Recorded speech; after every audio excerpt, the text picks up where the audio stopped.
In digital Marathi, जनतेच्या हक्काचं व्यासपीठ। उल्हासनगर महापालिकेचे तत्कालीन आयुक्त विकास ढाकणे यांची उपमुख्यमंत्री अजित पवार यांच्या उपसचिवपदी नियुक्ती झाल्यावर आयुक्तपदाचा पदकारभार अतिरिक्त आयुक्त जमीर लेंगरेकर यांच्याकडे देण्यात आला होता। अखेर गुरुवारी उल्हासनगर महापालिकेच्या आयुक्तपदी पुणे स्मार्ट सिटीच्या मुख्य कार्यकारी अधिकारी मनीषा आवाळे यांची नियुक्ती करण्यात आली आहे।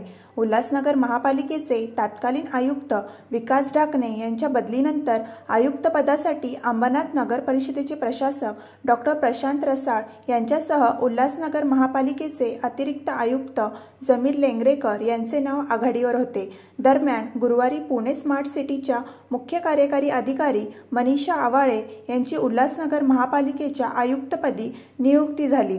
मनीषा आवाळे या महानगरपालिकेच्या पहिला महिला आयुक्त असणार असून त्यांच्या नियुक्तीने महापालिका आयुक्त पदाचा सस्पेन्स संपल्याचे बोलले जात आहे।